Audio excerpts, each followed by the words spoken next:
The evolution of Pokemon has come a long way, from Red and Blue to Scarlet and Violet. In this video, I will be going through the evolution of mainline Pokemon games up to the most current generation. I should also note that these will be the US versions and years released. Beginning with Pokemon Red and Blue, the first games in the series. These were released in 1998 for the original Game Boy, and started what would go on to be one of the most popular franchises ever made. In these RPGs, the player is set on an adventure to collect little creatures called Pokemon in Pokeballs. When exploring the Kanto region, the player works to complete the Pokédex, form a strong team, challenge others to battle in turn-based combat, and make it to the end in beating the Elite Four, some of the strongest trainers in Kanto. It is safe to say that these games were an instant hit, with around 31 million copies being sold. In 2000, Pokemon Silver and Gold were released for the Game Boy Color, with over 100 new Pokemon to encounter in the Johto region.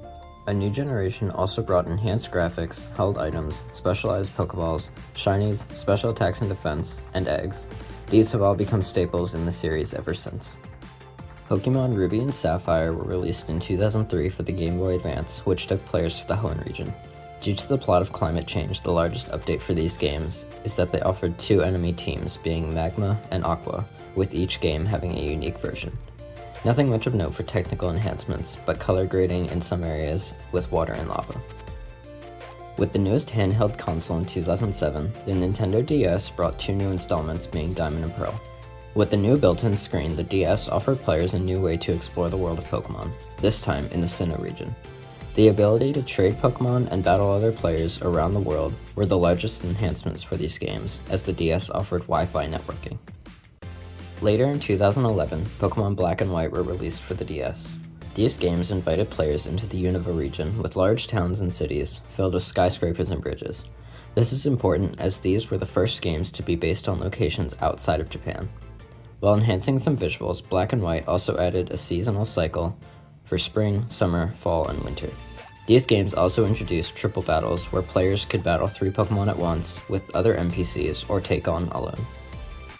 With the release of the 3DS, fans were skeptical about what Pokemon would bring. In 2013, Pokemon X and Y were released as the 6th generation. When entering the Kalos region, players would also be able to move around in a 3D space and encounter new 3D modeled Pokemon.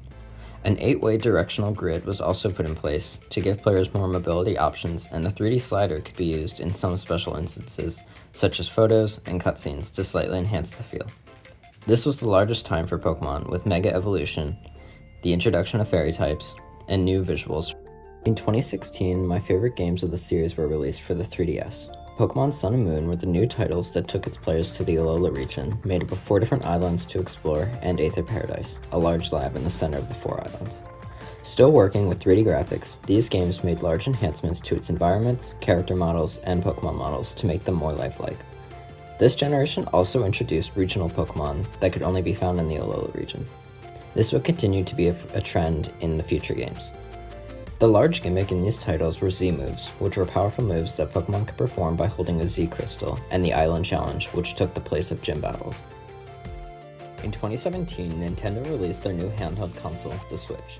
Pokemon Sword and Shield were published in 2019 and let players explore the Galar region.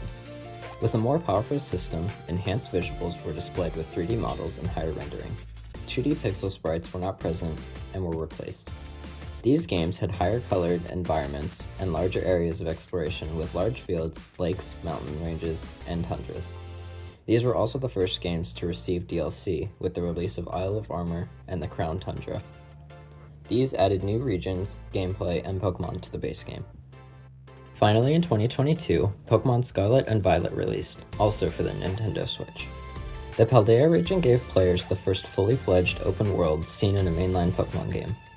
Although this game brought a lot of innovation with it, it also has many performance issues and isn't nearly as graphically impressive as it should be. For an open world, these games feel severely bland. However, Scarlet and Violet do use its world for the best, as it gets the player out and choosing their own order to do things. You are a new school student taking part in the Great Treasure Hunt throughout the region and must explore to uncover secrets while taking out rival schoolmates. The Pokemon franchise has come a long way and will continue to inspire new ideas while pushing technical limitations to produce new and fun experiences.